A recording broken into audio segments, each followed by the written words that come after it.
Testing. Okay. 1, 2, 3, okay. Okay. All right, so welcome everyone. Today I will be talking about, well, basically I will start talking about what we do in Slovakia in the area of programming contests, and we will see how the talk will evolve. And if you are interested in some particular aspect, feel free to shoot questions my way, and I will try to answer them. Well, all right, so in Slovakia we started to have the first programming competitions. I think it was like 30 years back. So this was the age of just the first personal computers in our country, and the programming language of choice was BASIC. And the kids didn't actually own the computers. They only, if they were lucky, they got to see a computer at school. And so this is a computer, now you can use it for a while. And the actual contest, the first contest in Slovakia was a correspondence competition. So the students got this was a contest for secondary school students, so ages 15 to 18 or something like this. And throughout the year, 4 times a year, the students got home a letter with some problem statements saying, so now you have a month of time, play around with these ideas, and then send us your solutions.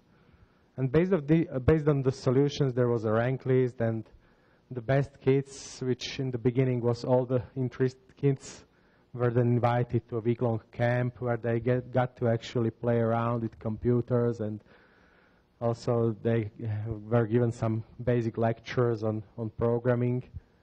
And back then this was the only option how to teach programming in schools, because none of the teachers were equipped to teach programming. This was something completely new to them. So in order to reach the kids all over the country, the people at the university in Bratislava, which is the capital of Slovakia, came up with this idea of having a correspondence contest. And basically this contest is still alive today after those 30 years.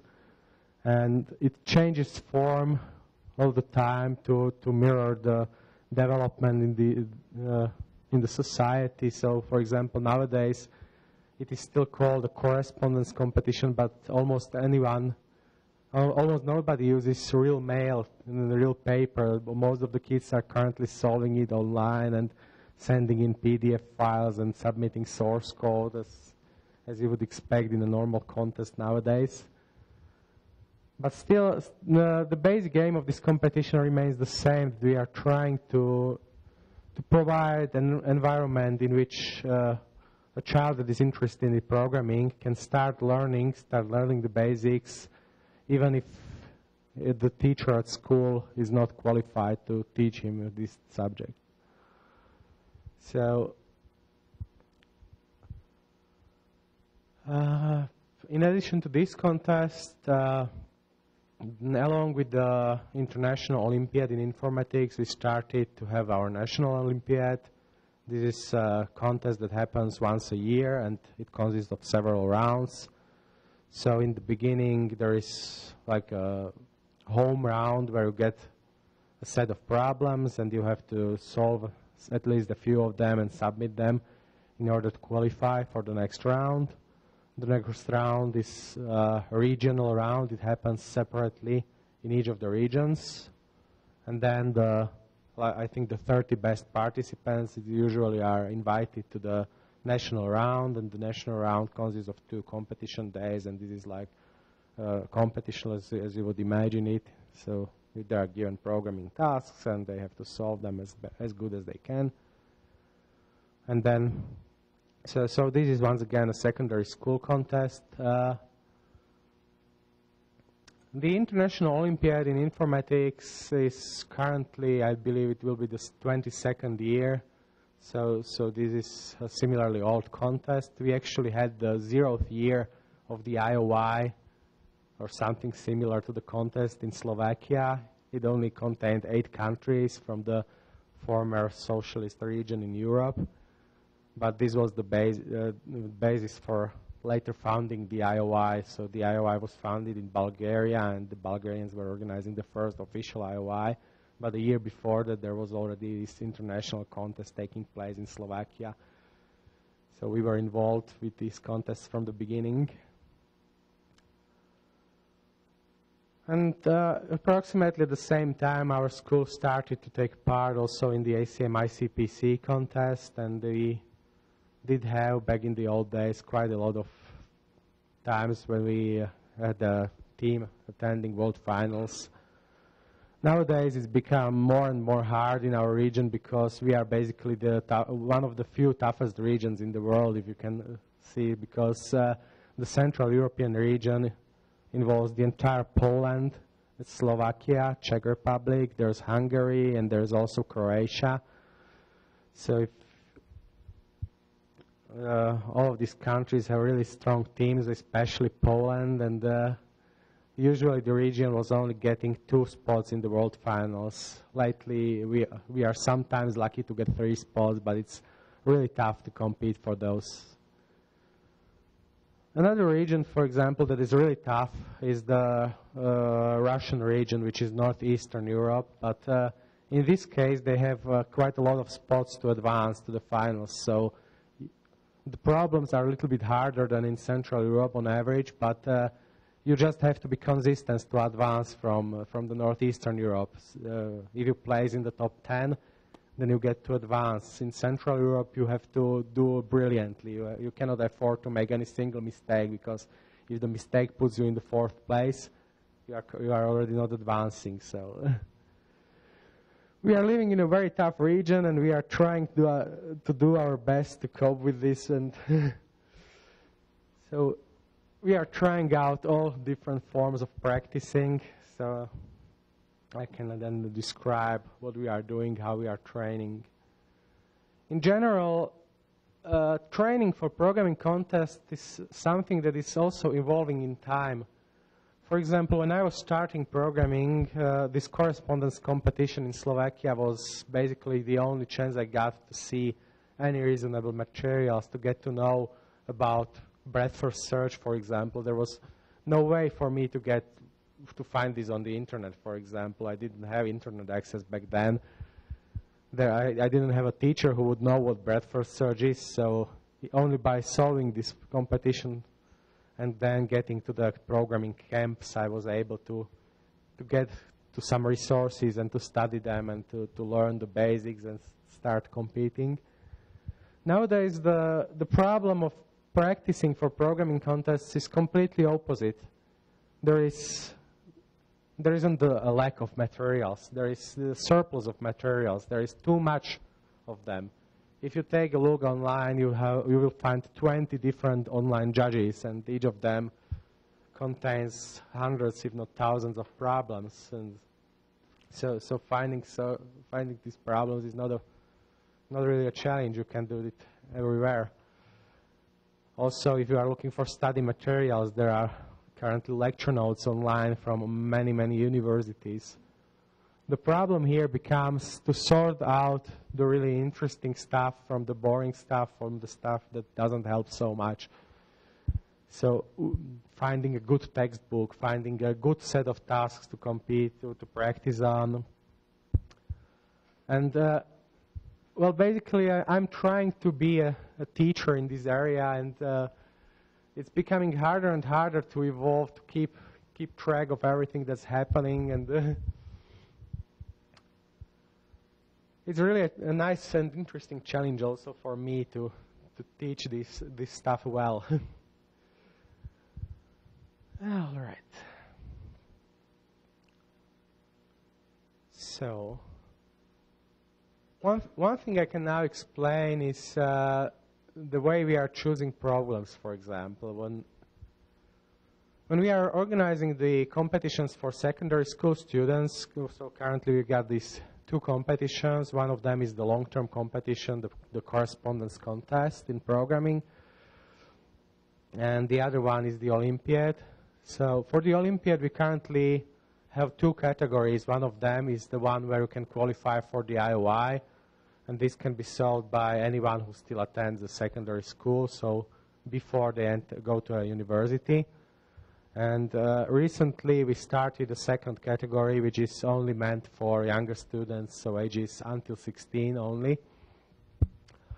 The reason behind this is so that it is getting harder and harder to get yourself to the, for example, the IOI level or the ICPC level. This is exactly because it's becoming easier and easier to find some materials and to practice and to get yourself to at least some level. If you take a step, for example, 10 years backwards in time, if you take problem sets from contests 10 years ago, then these problems will be much easier than the problems that are used today. Because there's more people competing, there's more good people competing, and as the concurrence rises, as the pressure is on and everybody tries to be better and better, then also the problems must reflect this, and in order to distinguish between the top guys, you have to have harder and harder problems. And on one hand, this is really nice because this is pushing each and every one of you to become better computer scientists, and in future will be able to discover stuff that wasn't able, your peers wouldn't be able to discover 20 years ago. But on the other hand, if somebody wants to start with programming contests, it's becoming harder and harder because the amount of knowledge you need also already at the basic levels, already, for example, to score any medal at the IOI, this amount of knowledge is becoming larger and larger, and it is harder to get there. So you can imagine this like a moving train, and the moving train you are trying to catch is speeding up, and it's getting away from you. And what you can do is actually you can get onto a slower train and try to then to use the slower train to then speed up and catch the faster train. And this is what we have to do in preparing the younger students. We have to help them to make the steps somehow gradually, and to start with really easy stuff, not to scare them off. So this is what we are trying to do currently. We are trying to run a category in the Olympiad that is meant for the younger students. The problem there are really easy, so we are trying to aim them so that most of the kids will be able to solve these problems. And then, well, at the second level, in the harder category, the problems are trying to keep up with the IOI. So we are trying to keep the level of difficulty appropriate and to force them to practice so that they have a chance at the international level when they get there. One of the peculiar things about our National Olympiad is that Slovakia is a pretty small country. We only have something like 5 million inhabitants, and the number of participants in this contest is not really large. So, for example, we got like 80 kids competing in the easier category and 150 in the harder category this year. And out of these kids, we have to select the 4 ones that will go to the IOI, for example. So, not much of a choice, and it's still then a reward for us if they perform well at the IOI. So, one thing that we can do with such a small contest, it's we can actually have them write some solutions on paper and then correct these solutions on paper manually. So the first round that is done back at home consists currently of 2 theoretical tasks, so tasks they write down solutions on paper or as a PDF file, and 2 tasks that are practical, as you can encounter on the Olympiad. So you submit the solution and you will get a score based on the number of solved test cases. Then the regional rounds are done completely on paper, and the national round has 1 day solved on paper and 1 day solved behind a computer. And we kind of like this, and even though we would be able to do the contest completely online, completely behind the computer, we don't want to do this actually, because the set of skills necessary to solve a task on paper is a bit different from the set of skills necessary to write a program and to score points for the program. If you are solving a task on paper, one of the things you are forced to do is you are forced to formulate your thoughts and to explain your ideas. And the other benefit we see with solving tasks on paper is that the small mistakes don't matter so much. It is very easy in a practical contest to make a small typo you cannot find, to make a small bug in your idea. And even though you get 95% of the code correct and the idea in general is correct, you will score 0 because the program produces incorrect answers. So this problem is eliminated if we are grading the solutions written on paper, because what we can actually grade is the idea, and we just deduct 1 point, for example, for a minor mistake. So in this way, the contest is somehow less volatile. If we have kids that are smart, then small mistakes cannot have them drop out of the contests early. So this is kind of nice, and also, for example, on the a similar idea is used on the programming camps of the contests. So this is a camp where we invite the 30 best students from secondary schools all over the country, and for a week the kids are on this camp. And the camp consists of various activities. It's basically it is basically a camp. So there are some contests, sports, and so on. They play a lot, and they get to enjoy it. But at the same time, each morning there are some scientific lectures where we explain some basic algorithms. And there also every day we start with a warm-up exercise. So after breakfast, we gather in a large classroom and we give them 2 simple problems and 15 minutes to solve each of them. So they get half an hour, and they get to sit down with a pen and a paper and write down these solutions. And after the week of the camp, there is some cake for the best ones who solve the most problems. But it's just done for fun, basically. And the kids really like it, and they get to learn a lot by solving these simple problems, because they wouldn't encounter such problems anyway.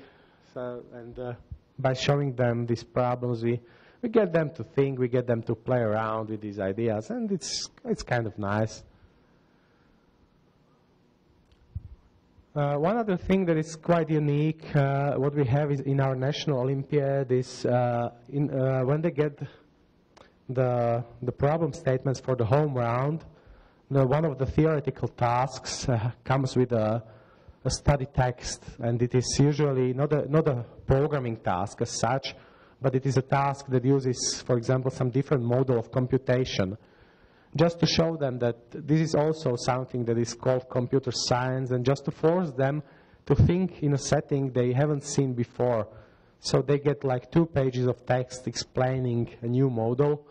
This is how it works. And then they get a competition task. Now solve this problem, but not in Pascal, not in C++, but in something completely different you see for the first time in your life. And when they play around with this and get to know the basic of the model, then we use the same model in the next rounds of the contest. So when they come to the regional round, one of the 4 tasks in the regional round again involves this model, and it is somehow a continuation of the task from the home round. So if they manage to understand the problem back home, then in the regional round they should be able to solve the task, and so on. So I can now give you an example of such a task.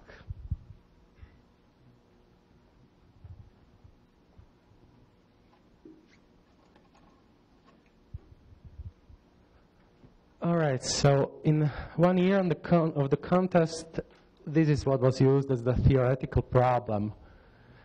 Imagine you are decorating a wall. What you have are square bricks, and each of the square bricks is divided into 4 triangles, and each of the triangles is painted with some special color. So this one can be red, this one can also be red, here is a green, and here is a blue one. And there is also a pattern on each of the bricks, so you cannot rotate them. You cannot rotate this one to have a red one in right and left. And what we will be doing is you will be trying to put them together so that the colors match. So if you already have this one and you want to place a new one, it has to be green on this side. Now, what does this have to do with programming?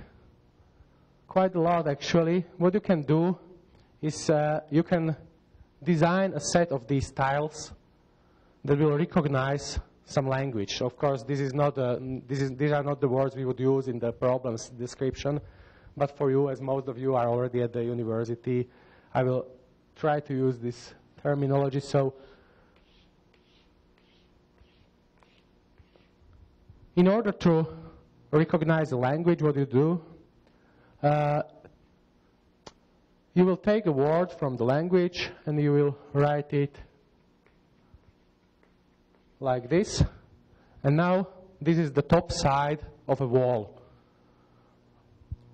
And in order to check whether this word belongs to some language, some set, or not, you can try to arrange the tiles into some rectangle. And this rectangle has a prescribed color of the left side, a prescribed color of the right side, a prescribed color of the bottom, but its height can be it can be tall any way you like it. So basically, the tasks in this model are of the form: write a set of tiles that will recognize some specific set of strings. To give you a simple example, if you have tiles that look like this, here's a 0, here's a 1, here's an A, and here's, for example, a 7, and here's a B, a 0, a 0, a 7, one more tile, A, a 1, a 0, a 7, and the B, a 1, and a 7. Then this is a really simple set of tiles, and it can be easily shown that if you say that the left side must be 0, the right side must be a 0, and the bottom side must be a 7, then the set of words recognized by this set of tiles are precisely the words where the number of A's is even. Then and only then it is possible to tile such a rectangle, because, well, in this case the tiling is deterministic. What you have to do, if you want to place a tile here, it has to have an A on the top, a 0 on the left-hand side. There is only one such tile, it is this one. So here goes an A, a 0, a 1, and a 7. Now you cannot continue at the bottom because you don't have any tiles that will have 7 on the top. So the only possible tiling must have just a single row. Now you have to place a tile that has a 1, a B. Here goes a 1, here goes a 7. This has to be this tile, and so on. And what you can see is the color that is sent on these horizontal lines actually corresponds to the parity of A's seen so far, because each time I place a tile with an A, I change this number to the opposite one. Each time I place a tile with a B, the number remains the same. So by tiling, you are counting the parity of A's, and the valid tiling only exists if the parity of A's is even. So this is, for example, this was an example they got in the study text, and then in the home round, for example, the question was, write a problem write a program, write a set of tiles that will only accept those words where the parities of A's and B's are equal, for example. And this is actually quite a funny model also to study at a university in a formal languages course or in a computability course, because it is not immediately obvious when is it possible to form such a tiling. How many of you did already have a formal languages course? No? Okay, quite a lot. So those of you probably should recognize that if we are only allowed to have a single row of the tiling, then the set of languages that can be recognized is precisely are the regular languages. What happens here is you can put the starting state of an automaton here and then use the tiles to simulate a non-deterministic automaton, and you do the computation, and if you are able to finish in the finishing state, then the word was correct.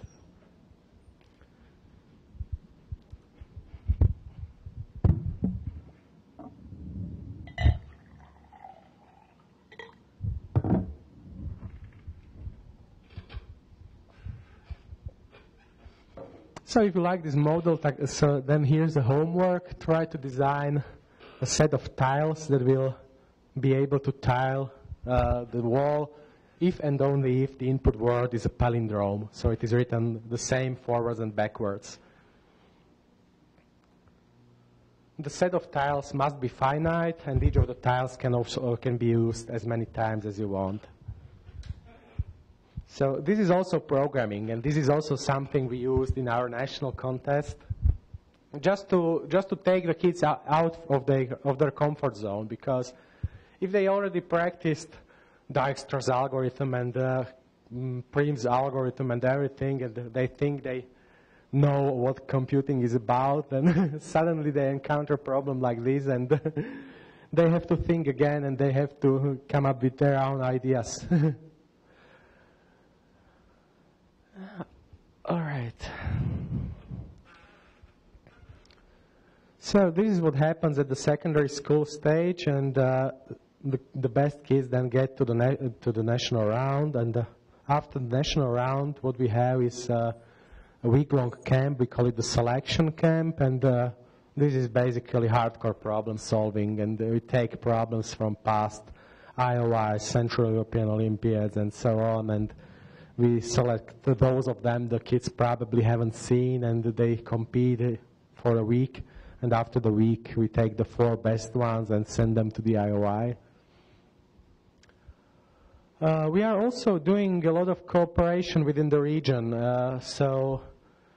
First of all, there used to be a country of Czechoslovakia not that far ago. And since 1993, we are 2 separate countries. But we stayed in touch with the Czech organizers of their own National Olympiad, and we are actually sharing the workload. So we are using the same problem set in both Olympiads, and every 2 years it's our turn to create the problems for the Olympiad, and every 2 years we are using the Czech problems.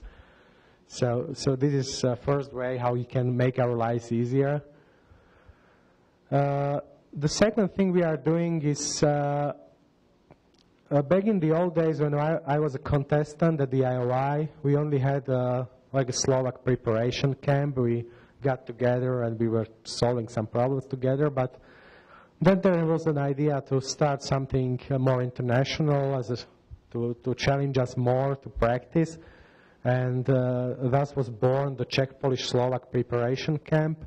So we actually send 6 students from each country to this camp. It is organized in turn by the 3 countries. And basically it's once again a preparation camp where they solve some tasks. In the recent 2 or 3 years, we are starting to cooperate with the Swiss Olympiad. The Swiss didn't really have a serious programming contest, so we are helping them to start running the Swiss Olympiad in informatics properly. A few of my friends are studying their PhDs at the ETH in Zurich, and they were involved in getting this Swiss Olympiad back on track. And until this day, we are cooperating with the Swiss Olympiad. We are trying to help them somehow to make the contest better. And so this is the advantage of being in Europe and being a small country, that we got plenty of neighbors and we can do interesting stuff with them, and It's also interesting for the kids because they get to get in touch with peers from the neighboring countries, and they get to compete with them.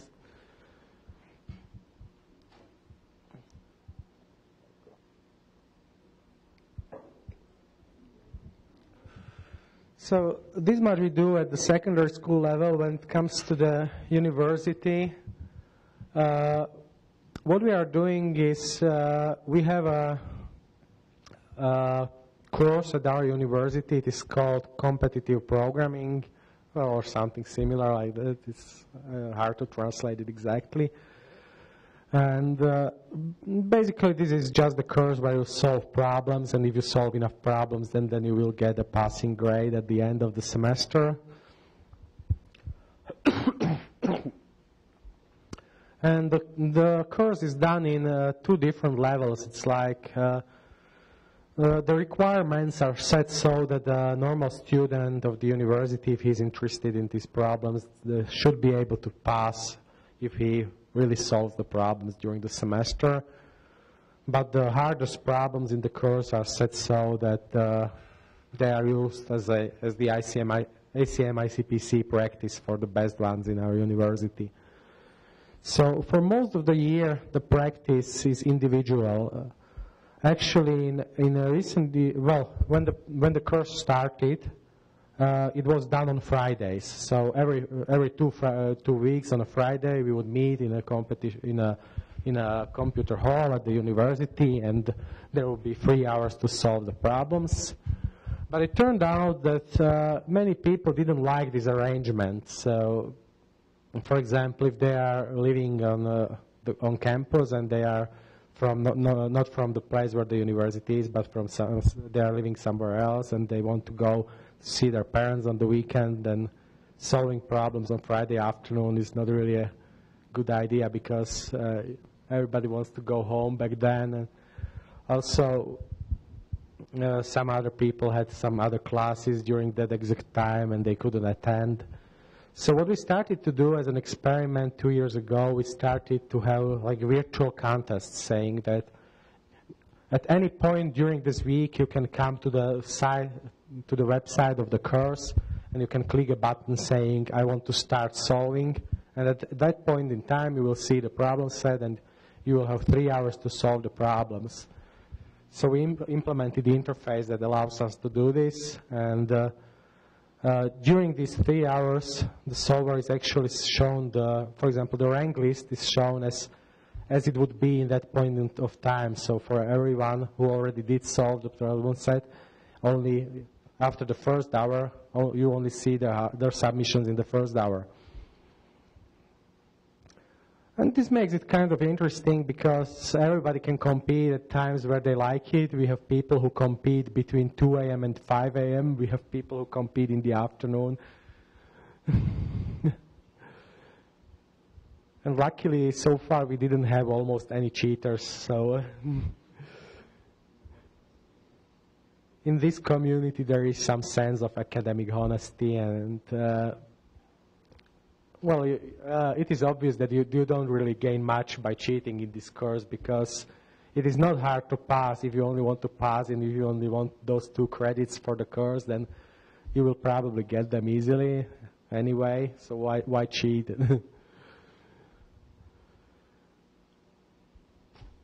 And so this is basically what we do through the year, and I don't think with ICM, ICPC we can do much more than this easily, because in the end it always comes down to each and every one of the participants, because in order to practice at this level you have to dedicate your own time sometimes, and you have to go for problem solving and try to solve hard problems, and this cannot be done in an organized way, I think. Or it can, but it's not so efficient.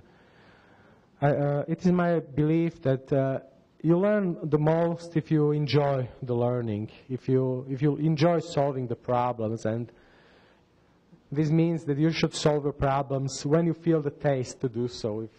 If you wake up in the morning and say, oh, today is a nice day to solve problems, then this is, in my opinion, a good environment in which you will actually be able to solve the problems and in which you will learn much. So when the time comes, which is basically in end of September or beginning of October, when the regionals are approaching and a new semester is starting at our university, we then have a school round of the ACM ICPC. This is an individual contest. You already solved one such problem set. You will solve another one in 2 days to see how it looks like. And from this individual contest, we take the best contestants, and then we sit down together and we discuss how to divide them into teams for the ICPC, for the regionals. So once again, the contest is individual, so we select the best solvers, and then we try to match up their skills to create teams. Usually we try to have one team that is as good as possible, but if there are people who are approximately equivalent, we can all together take a decision that it is better for this person to be on the team and this person to be on the other team because they somehow agree together better, or they have some complementary skills. So this one is an expert on geometry, so it's good to have one in your team. And after this, what we do is we get together for problem solving. We solve 5-hour contests 2 or 3 times a week. And what we are practicing during this, it is usually a month and a half before the regional round, we are practicing team strategy. The problem solving is something you can practice on your own, and I think you should practice to some extent on your own, but the team strategy in ICPC is also very important, and it is something you cannot practice on your own. It is something you have to agree upon with people on your team. So what we are doing is, for example, several times we had teams that had quite an utter chaos in the problems on their tables, and after 2 or 3 hours they would suddenly discover, hey, this is a problem, I didn't read this problem yet, where did it come from? So in this case what we did was that the team actually was forced to take a paper, to make a table saying letter A is this problem, and this is what we know about it, letter B is this problem, this is what we know about it, and so on.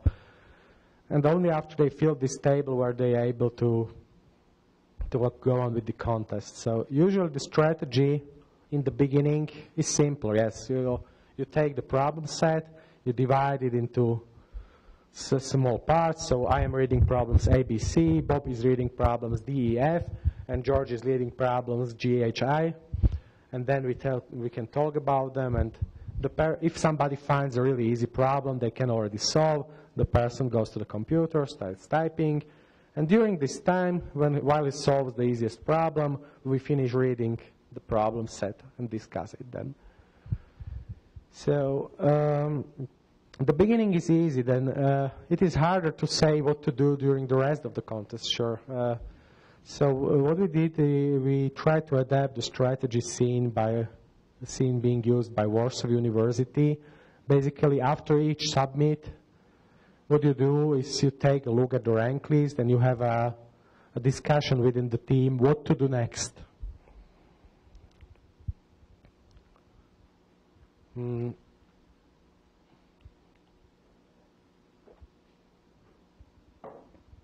One very important part of strategy, in my opinion, are the hard problems. You have to be prepared for encountering hard problems. This, of course, the strategy for a team cannot be fixed. There isn't a holy grail as a perfect strategy, because the strategy has to reflect the people that are on the team somehow, and so also the strategy has to reflect the competition you are going for. For example, there are regions where the problems are easy, and what you have to focus on is speed, and is getting the code correct on the first submission. There are regions where you will encounter a 10-problem set, out of which after 3 hours you know how to solve 2 of the problems. And there are regions in between, and the strategy has to vary based on this, based on what problems that are you expecting, how difficult you expect the problems to be. As we are in one of the difficult regions, and as the problems in our region tend to be really intensive on thinking, what we have to do is we have to spend people working on hard problems because, well, there is the obvious greedy strategy. You have 3 people.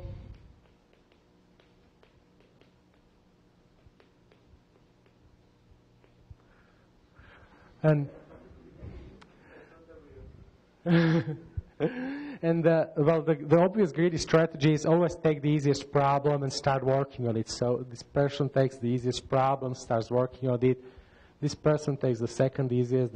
This person takes the next one. And then when this is actually done on the computer, this one spends some time preparing, and now he's ready, so he spends some time on the computer. Afterwards, she can work on the third problem, but at this point she's not done yet, but she can implement then this one. And so on the contest goes. Where's the problem with this strategy? The problem is that very easily you can get to the point where 4 of the 5 contest hours elapsed, and you are out of easy problems. So you are solving greedily, everybody was taking easy problems, solving them, and for the last hour, you suddenly have nothing to type. You don't have any problems prepared, you don't have any problems solved. And the problem is that each of the remaining problems is hard and may very well take over an hour to solve correctly. So at this point in time, you have unused time, and you cannot do anything, and during the last hour, you will not solve anything, and you will not advance. So what you need to do instead, you need to dedicate one of the people on the team to start working on the hard problems early. The other 2 people should be able to take the easy problems, solve them one by one anyway. To solve the reasonably easy problems, you don't need so much preparation time. And at the same time, you have a person working on the hard problems, because this is where the contest is decided.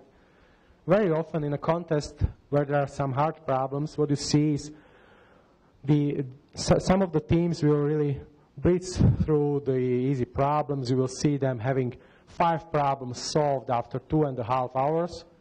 And then you see them having still 5 problems solved after 4.5 hours. They didn't get anywhere else in those 2.5 hours that were afterwards. So this is, in my opinion, an important part of the strategy. You have to be able to judge the difficulty of the problems. And if you see that you will soon run out of easy problems, then you already then have to dedicate someone to work on the hard ones. And this can be the difference between winning and losing. This can be what you need to get one step closer to the medals, because what matters the most is how you can use the last hour of the contest. Most of the teams will use some kind of a greedy strategy, and they will not be able to solve anything during the last hour. If you take history of past ACM, ICPC contests, then I would say 90% of teams will not solve anything during the last hour. If you can use a better strategy, and if you can solve a problem in the last 15 or 30 minutes, then this will bring you one problem higher in the rank list, and that's a huge thing. All right.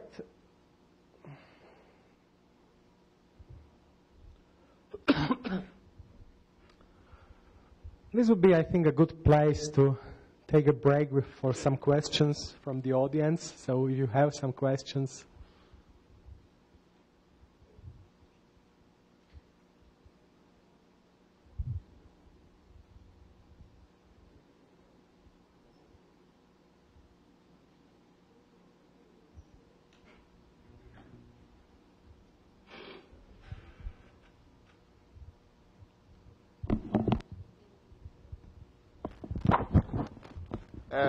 How often did you practice? Was every day a good day to practice, like you said? No, not really.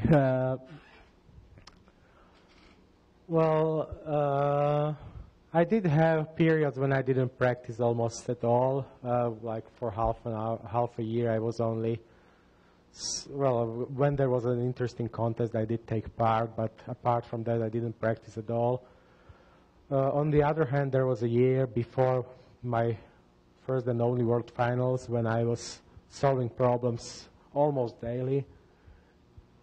And I think I managed to solve several hundreds, if not 1,000 problems during that year. So, but it's not the quantity that matters so much. You don't have to practice a lot. You just you have to practice on hard problems, I would say.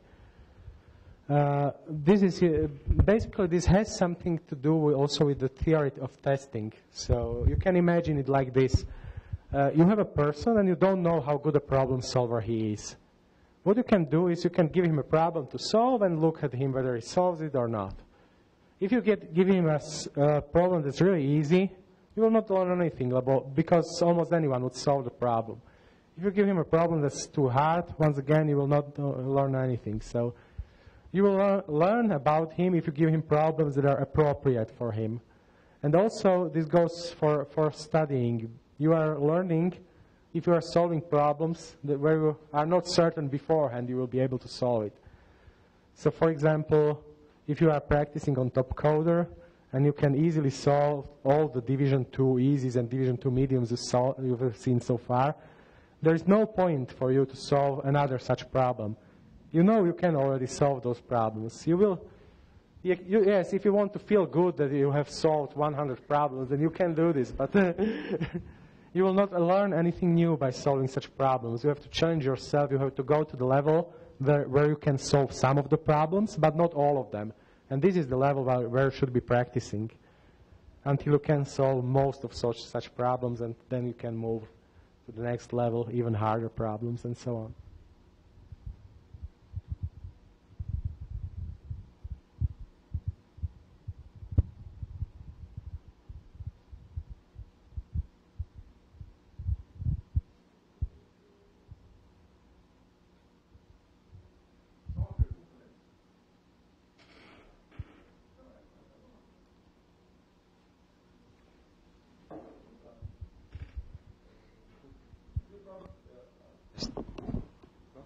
You probably already know that the ICPC work got, so we have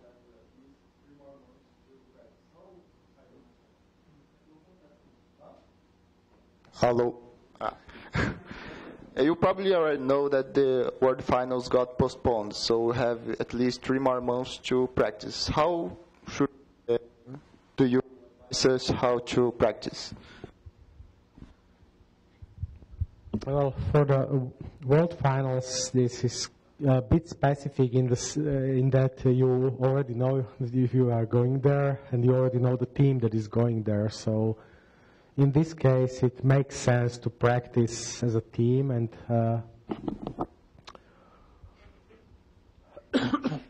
well, the important thing I would say is to work on the strategy. So, for example, if you have enough time, you can spend it trying out different strategies and seeing whether they work for you or not. And one such thing that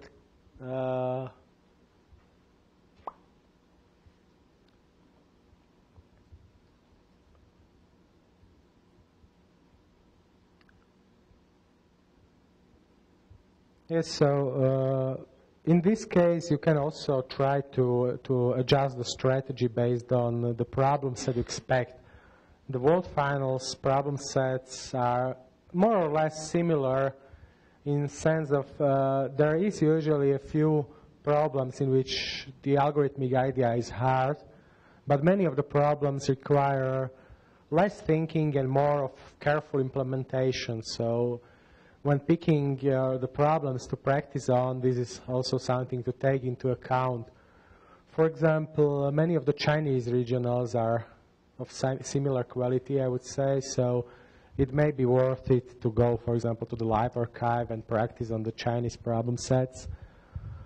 This is simply because, well, in China, if you consider how the National Olympiad works in secondary schools, and then the ICPC, well, the ICPC isn't so difficult to get into as the IOI from China.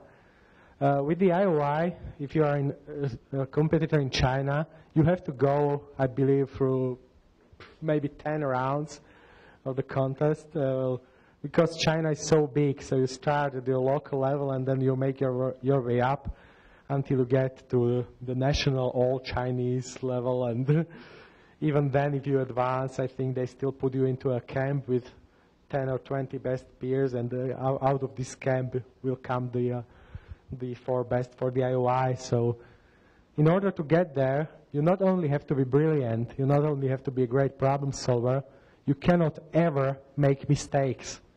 Because if you make a single mistake, then you are out of the contest. And there are a million of other Chinese that take your place.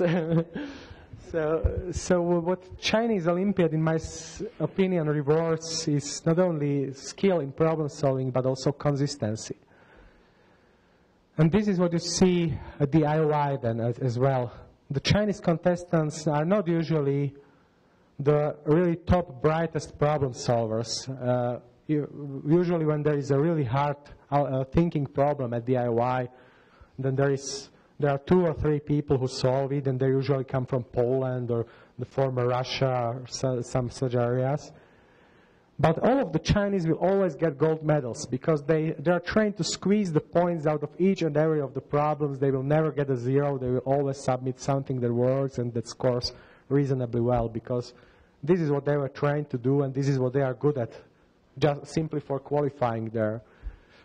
And at the ICPC, I believe some of this spirit of tasks is also reflected in the ICPC problem sets, that they not only require you to think, but they also require you to write longer codes and handle many cases, and you have to do this correctly and without mistakes. So this may be a good source of problems. To give you a taste of the Chinese Olympiad in informatics, one of the problems I've seen and I'm still scared of looks like this. Imagine a maze. So you get a rectangular map. Somewhere there are walls, somewhere there are not walls between the squares. And the maze is made of mirrors. At one point, one of the cells of the maze is missing. So somewhere on the boundary there is an entrance, and in the center of the entrance there is a light source. And you are told that the light is still visible until 7 bounces from the mirrors, and the goal is to compute the area of the maze that is lit. All right, so this is a problem that was actually used in one round of the secondary school Chinese Olympiad. And they did solve it. Then you get AC Rush on top coder from such content. So,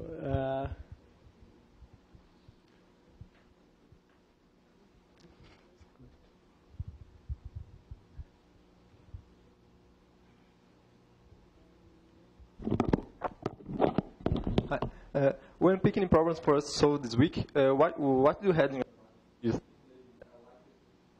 They're likely to be asked something similar at the World Finals, or what do you have in mind when you pick them for us? Well, for this week, I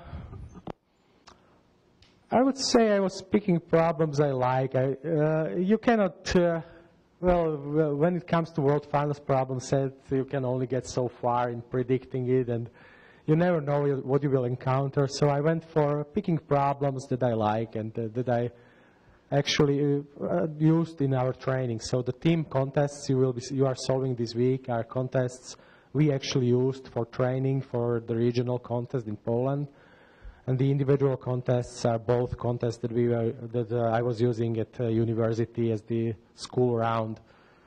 And when picking the problems for these, I was focusing on basically discovering clever ideas behind the problems. There shouldn't be problems where you need to implement more than 100 of lines of code to solve it. And what is usually needed in problems I like is a clever idea that will get you from, I have no idea how to solve this, to, well, this is easy, this can be done in 5 lines of code.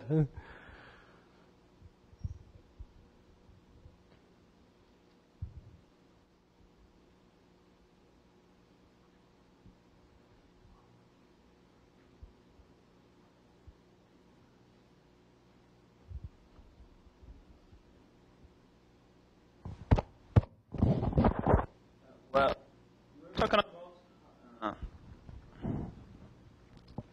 Hello. You were talking about how you prepare your young people to come to the competitions of IOI and the ICPC. But how do you motivate people to participate in this? What do you do to make them want to be prepared to the competitions? Oh, well, the short answer is probably you can't. Well, you can actually, but it's not so easy. And we do have this problem also in Slovakia. And for example, one year we had a guy who was in the same year qualified to go to the Mathematical Olympiad, Physics Olympiad, and Informatics Olympiad. And in addition to this, he plays perfectly on the piano. So we do get quite a lot of kids who are not focused on a single thing, and they have multiple interests. And actually, this is a common theme for example, the music is a common theme in the entire computer science. If you go to any university, you will that teaches computer science, then among the students you will find an unexpectedly large percentage of people who play some instrument. And there are some explanations how this can be seen somehow similar, but still it is an interesting fact to note. And basically, I don't think it's good to force someone to just focus on the programming if they have other preference, if they have other hobbies. So if somebody wants to spend a lot of time roller skating or playing in theaters or something else, we had all of those, and they still can be excellent programmers, but well, I think you have to do also something else not to go crazy.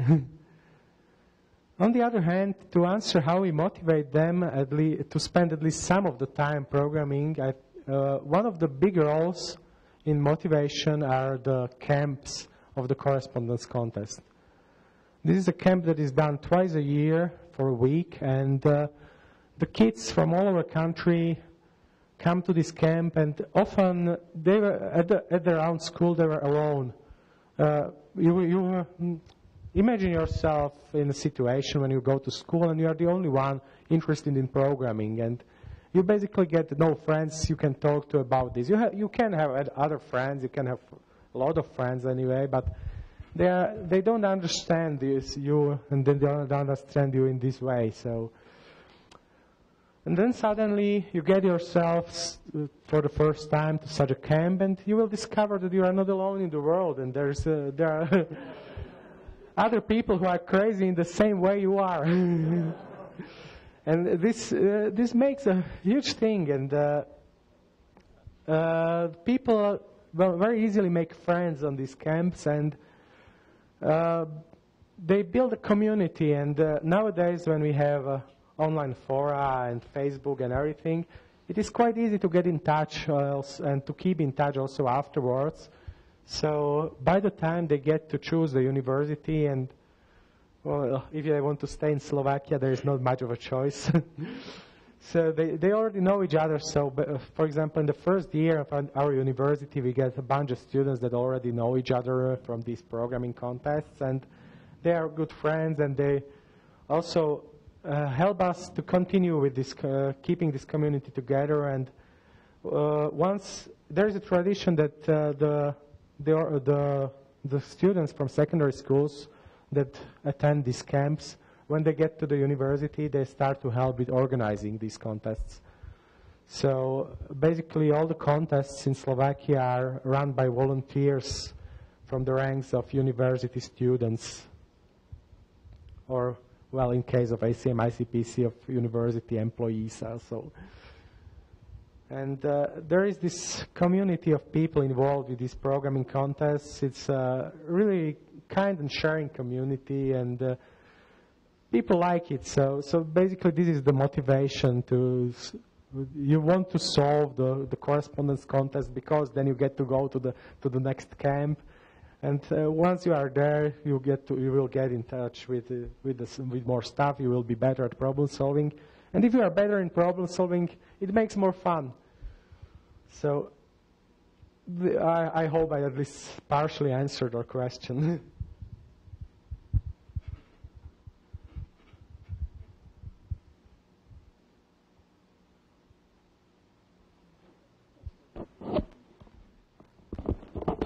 Okay, so this is a quick curiosity question, but you were a member of the scientific committee of the IOI, right? Yes, I still am. Can you tell us something about the experience of being the man behind the problems in a contest like the IOI or another contest? Like knowing the other side of the force. Like for us, we solve the problems and you created problems, so what's this experience like? Yeah, all right. So to explain for those of you who don't know the magic keywords, at the International Olympiad in Informatics, there are two committees that are formed by some of the members that are elected or that are organizers of next IOIs. One of these committees is the IC, the International Committee, and these are the guys who are looking for the organizational side. They are making sure everything runs smoothly and it is not forgotten that there are people who have different religious needs and different meals and so on. And the other committee, and this is the one I am actually on currently, is the International Scientific Committee. And the goal of this committee is to make sure that the level of the competition remains the same or similar throughout the years. Well, basically, the ISC was founded in 1998, and the reason was the IOI in 1997. If you are familiar with the archives of the IOI, this was the IOI in Cape Town, where the local organizers basically, they were unexperienced. They didn't know how to set hard algorithmic problems. So what they did, they made an entire problem set of approximation tasks where there wasn't a clearly set solution you had to find, but you had to produce a solution that was as good as possible. And in addition to this, the grading wasn't exactly perfect. So for example, there were 10 test cases, and for each test case you only could score 10 points. If you get a solution that is as good as the judges, you get 10 points. If you get a better solution, you still get only 10 points. So if you had a solution that was 5 times better than the judges and 5 times worse than the judges, you would get less than 100 points, because 5 times you would get a 10 and 5 times you would get something less. And this wasn't really fair, and the problems were a little bit weird, and people did complain. So afterwards there was this International Scientific Committee founded, and the goal was to look after the host. If the host is experienced enough, they are given more or less a free hand to organize the contest as they see fit. If not, if they are not so experienced, then the ISC has to step in and supervise the process more closely. So in the recent years, what happens at the IOI is there is a call for tasks. There is one call for task running right now, and anyone, almost completely anyone, is invited to submit a competition task for the IOI. The host then has a meeting with the scientific committee, where the actual problem set for the IOI is selected out of these tasks and out of tasks that are suggested by ISC members and by the host. And what we are doing in recent years is we started to invite the task submitters. So if you submit a task that is actually used at the IOI, or in some cases used in a short list, so it becomes a backup task, then we will invite you to stay at the IOI and we will pay your expenses while you are there. And this actually motivated people to submit quite a lot of tasks, so we had quite a good choice for the previous IOI. And, well, basically, what I learned as an ISC member is I learned more about the huge gap between countries.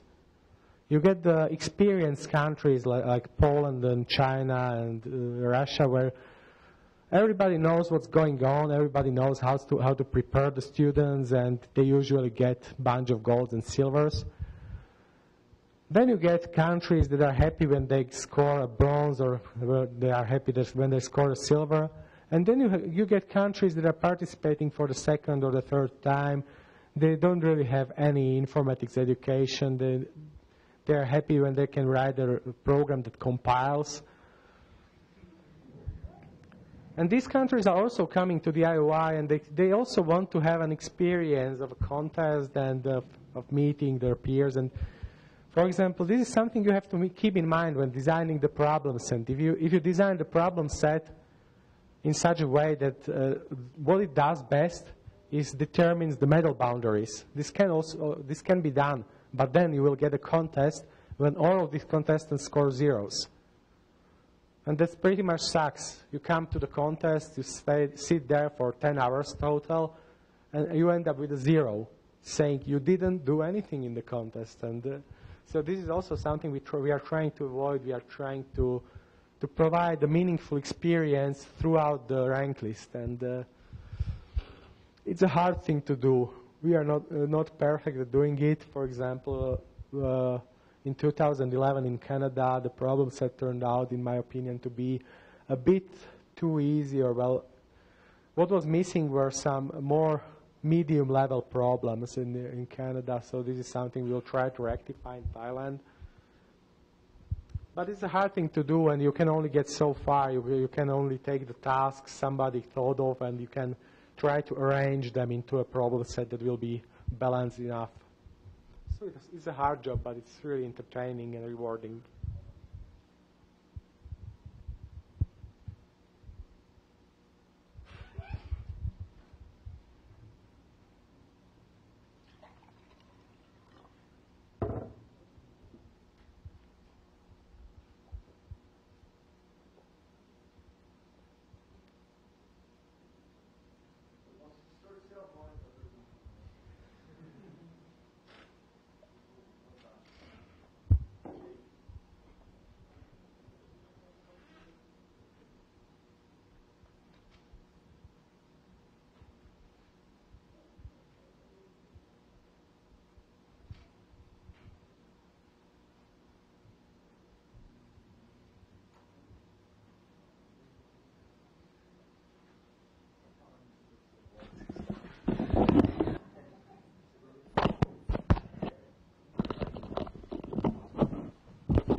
Curiosity, just want to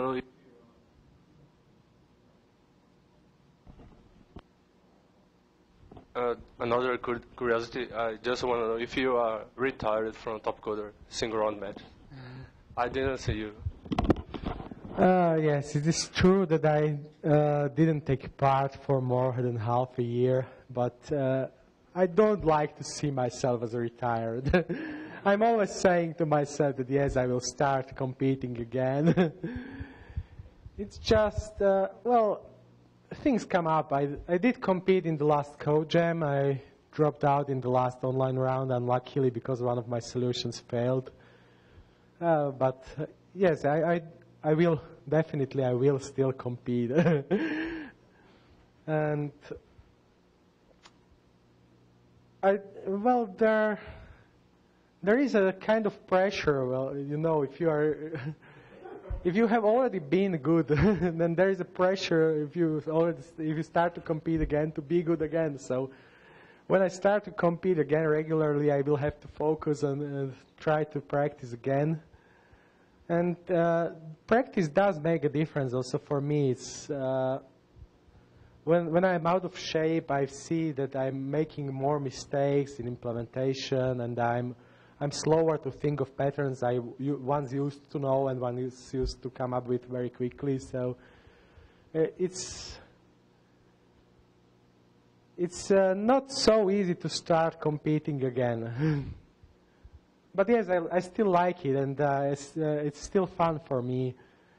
It's just that I also found this new fun thing to do, which is teaching how to compete and how to solve problems and how to design algorithms. And this is also taking quite a lot of time for me, and it is also a challenge. It is a different challenge than being a good contestant, but it is very related, and this is, I think, something you can also see when you are studying at the university.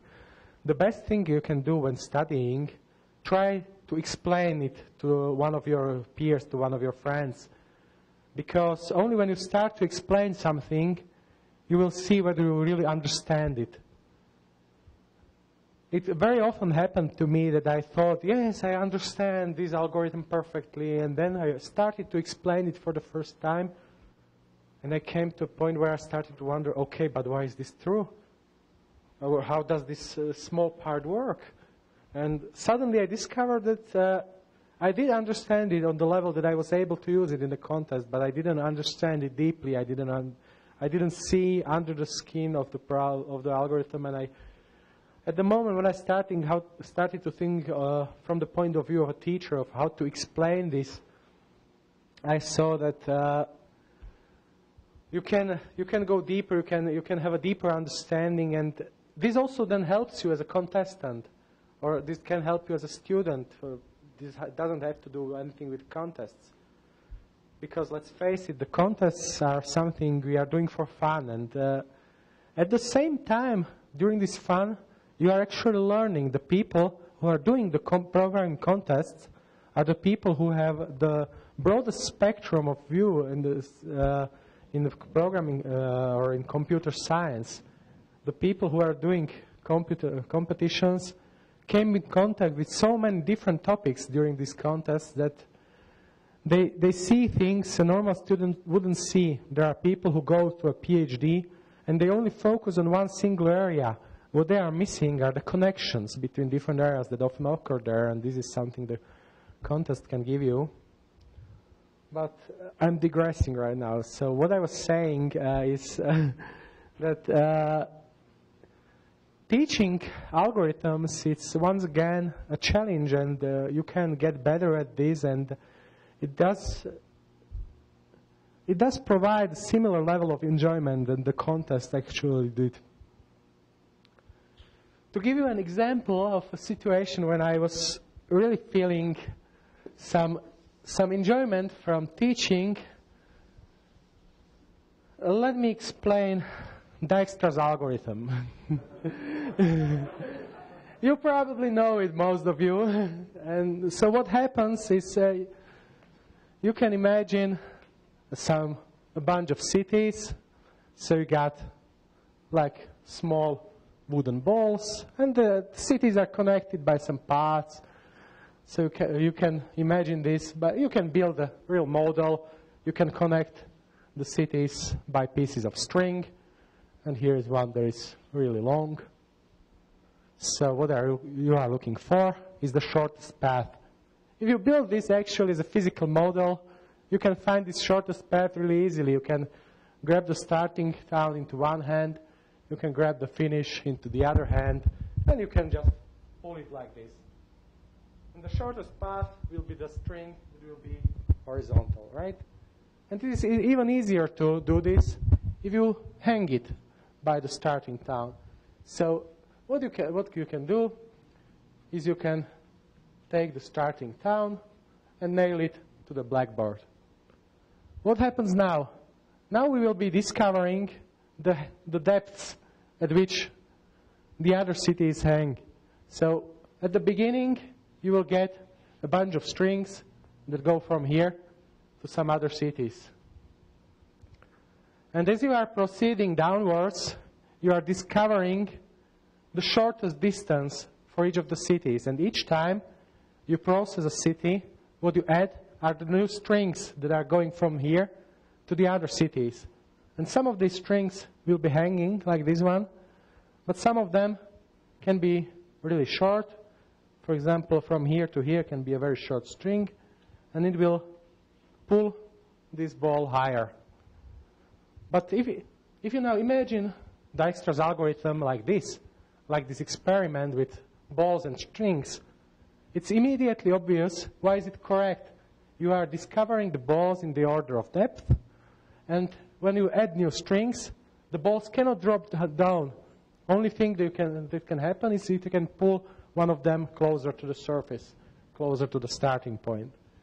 So this is a way in which you can, when you explain Dijkstra's algorithm, its implementation becomes clear, because what you are doing, you are discovering the depths of the balls one at a time. And also its correctness becomes clear, because when you encounter a ball, you can be sure that it will remain there. If you add new strings, it cannot pull it higher, because the strings go only to the balls that are below it. So this was one of the moments for me when I felt similar joy teaching as when I was solving the problems. This was discovering this way of presenting Dijkstra's algorithm was pretty similar to solving a problem. I solved the problem, how to explain this difficult algorithm. Because, well, proving correctness is not something that's immediately obvious in this case.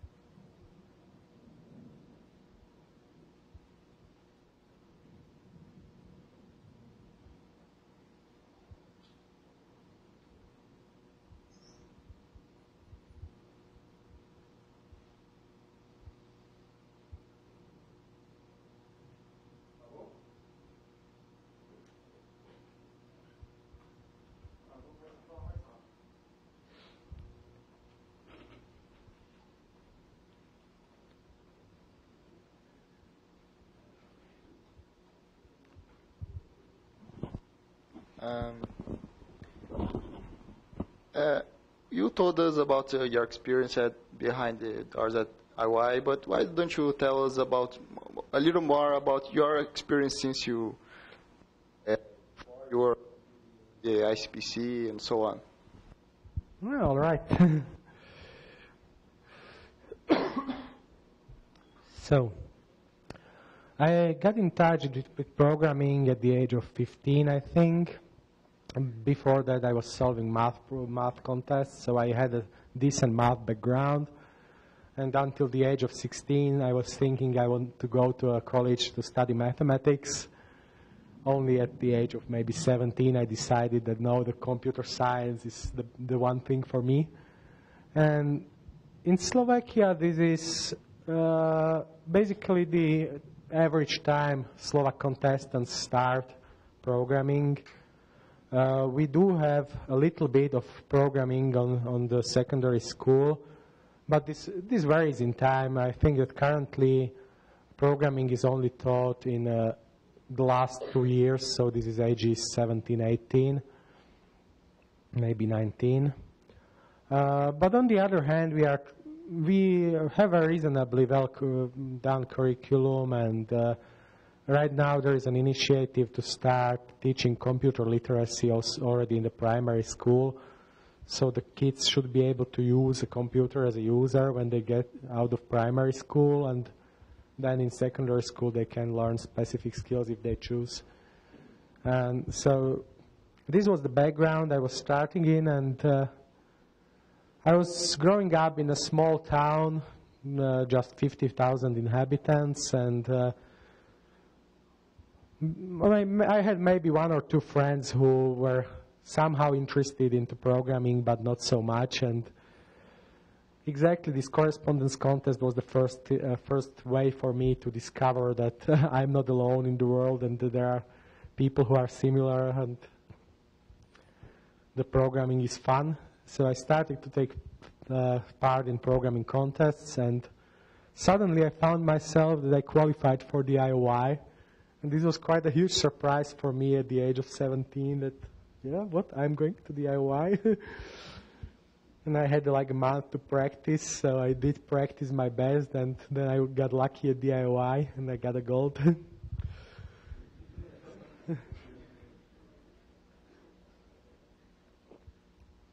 So in my last year then at the secondary school, I did already practice quite a lot, and I was solving both contests in math and in programming, and I got to the IMO and the IOI. I got the bronze at the IMO, which made me really happy because I was At that point, I was not thinking of myself as a mathematician anymore. I was thinking of myself as a programmer, as a computer scientist. So getting to the IMO was pretty unexpected. At the IOI, I got a second gold. And so then I went to the university. And at the university, I discovered the joys of being in the Central European region. So we are competing with the Polish teams year after year. And in 2003, which was my 4th year at the university, we managed to qualify for the World Finals. And once again, at the World Finals, we only had 2 teams from our region, which was Warsaw University. They won the World Finals. And our team, we came in 4th. So this shows you the strength of the region.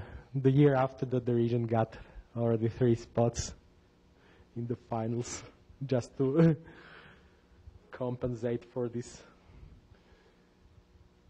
So this was basically my competitor history. And I also was to some Top Coder finals and the Google Codejam finals. Especially the Google Codejam finals were really entertaining because we got to see the insides of Google, and usually they prepared some interesting lectures for us about how stuff works, and they made us sign non-disclosure agreements so that we cannot repeat them.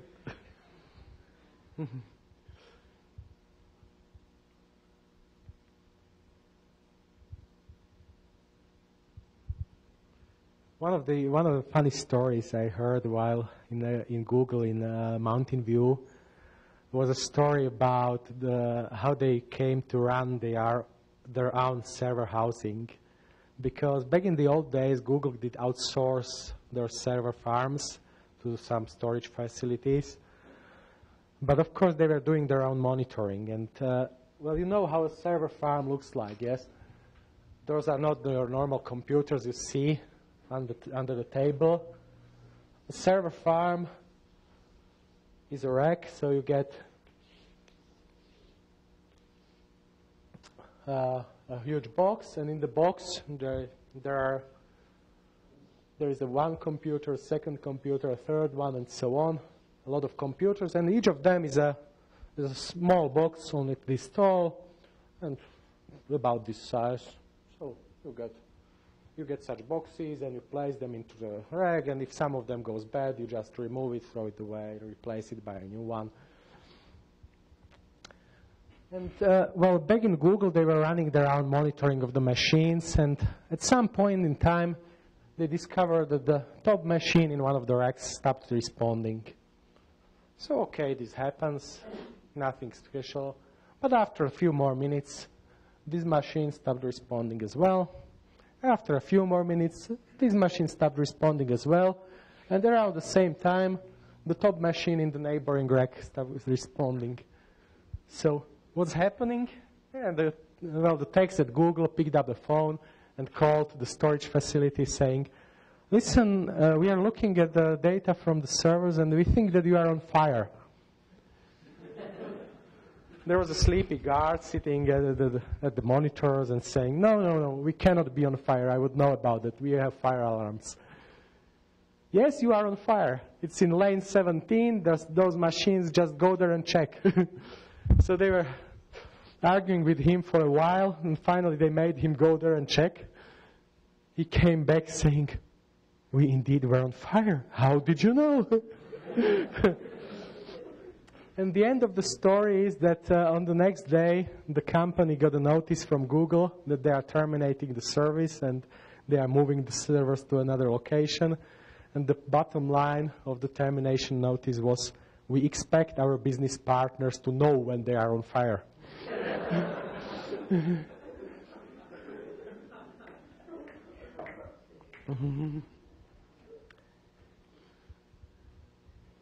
So this is also one of the stories I learned in Google.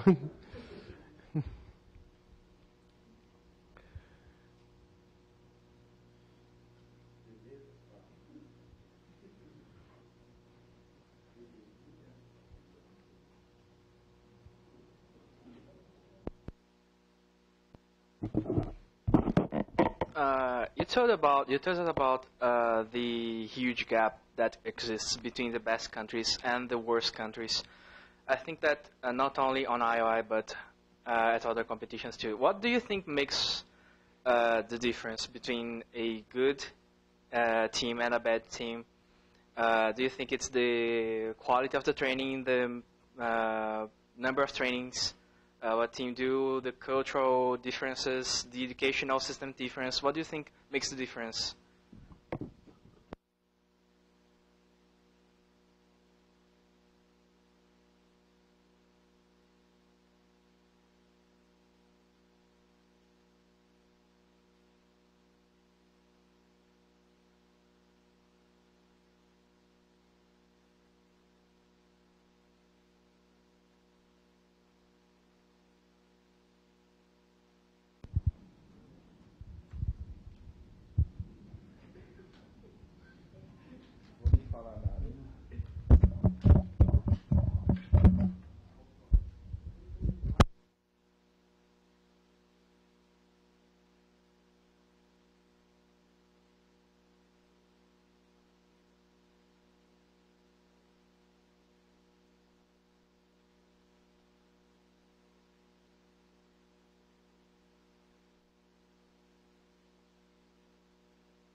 Yeah, so as I was saying, I think you mentioned all the factors. It's just hard to say how much of an influence they have.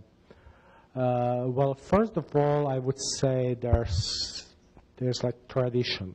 This is the thing that matters the most. That in many of the countries, you already have a community of people who are involved in the contests for some time, and they already know what they are doing. So in those countries, it is easier to get to the required level because you have the support, you have people to go and ask, and so on.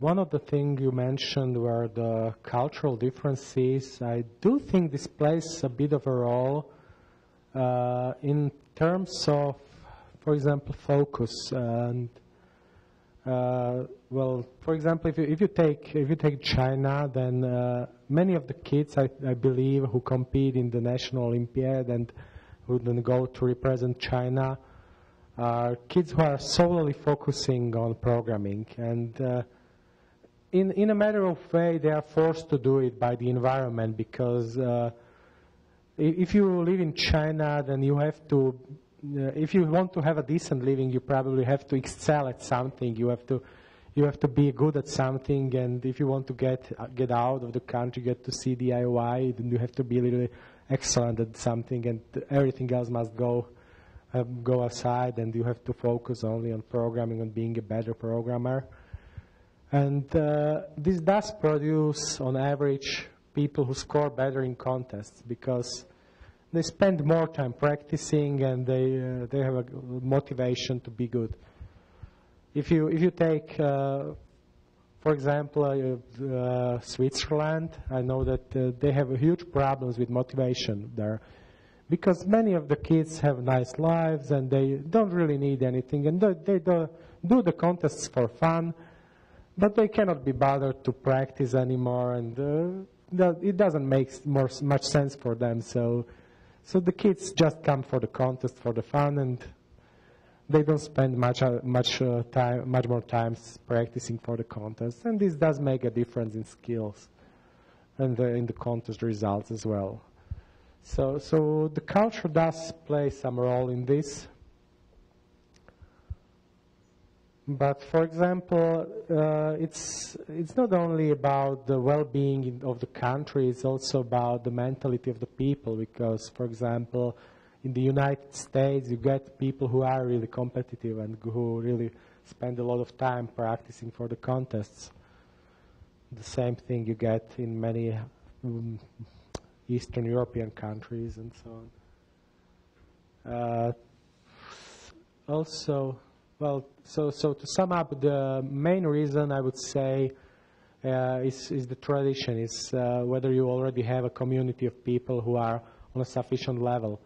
It's easier to keep such a community going than to start a new community from scratch. And if you don't have any resources ready, for example, in your national language, then it is much harder to get to a significantly good level. But it is exactly these differences that are slowly becoming less significant, I would say, because if you take a look at the Iowa rank list, for example, 10 or 15 years ago, and you compare it nowadays, you will see that many more countries are getting medals. This is because of the internet, because of the availability of materials I was mentioning earlier, that even if you are from a weaker country, you are still able to find many materials online. You are still able to go to Topcoder, to the Croatian Olympiad side, and to compete in those contests. You are able to find some lecture notes, some write-ups and problem solutions, and you are able to study on your own. On average, such kids will be probably a little worse than kids who have good teachers, but it is possible to get to a decent level regardless of the country you come from. And we are starting to see this more and more, and I think it's a good thing. It is pushing the entire world forward in some sense.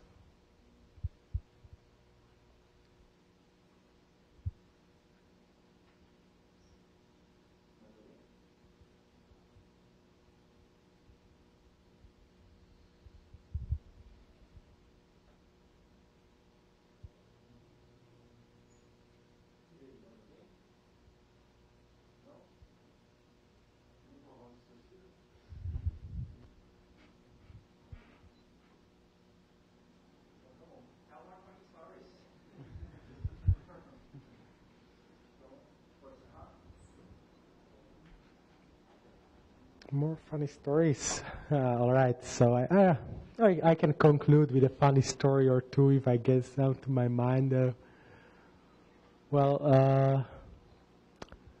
Slovakia we are running quite a lot of programming contests. One of them, the probably most famous one, is the IPSC, the International Problem Solving Contest.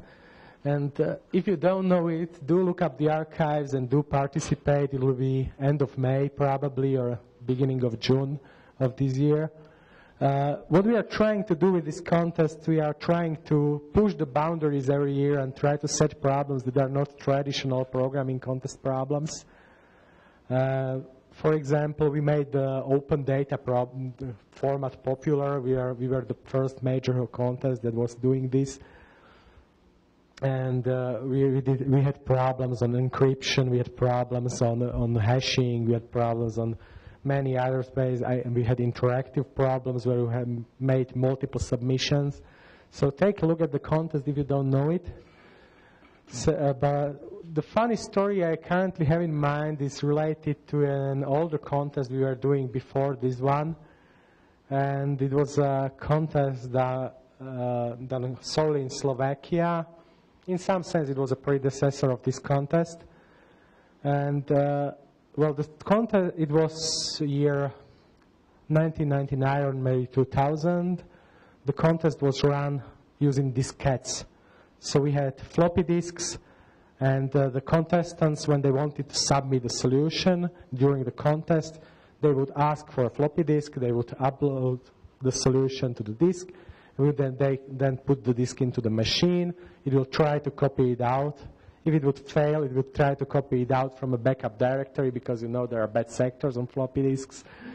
And then it would store it on the hard drive in the machine, and we would run it through some tests, and then we would record on paper for a backup trail that how the submission went, and send then a written answer back to the team. So this was the environment, how it worked. And half-time during the contest, the machine that was doing the testing crashed. The disk inside with the record of the submissions burned. So basically what we did is we replaced the disk with a new one we reinstalled MS-DOS from a diskette, and then we had a backlog of floppy disks from the contest hall, like 12 or 13, to test. We quickly tested them, sent back the answers, and then during the rest of the contest, we managed to restore the entire standings from the paper trail we had, retyping it manually, recording it into the files. And when the contest was over, the guys who were running it, each and every one of us just fell into the chair and looked at the ceiling for half an hour. Back then, one of us was writing a news article after the contest, describing how the contest went, and he described this, and he was saying that imagine you are running a Formula 1 contest, and you get to a situation where you have to change the tires on your Formula during the actual action on the track. So this was basically what we had to do in the contest, and I'm really happy that we will never have to do such a thing again, that the contests are advancing, and currently that everything is done online and the backups are much easier. But back in the old days, running a contest was completely different. We also, for the programming camps, we were organizing many of them in the early days. We were taking places on several chalets in mountains, and it was a secluded place, and they had no computers there. So what was done, the camp organizers took large backpacks. They packed several computers into those backpacks and carried them on their own shoulders to the mountain chalet, and then the kids got to play with those computers. So back in the old pioneer days, there was a tremendous level of dedication required on the part of the organizers just to keep simple things running.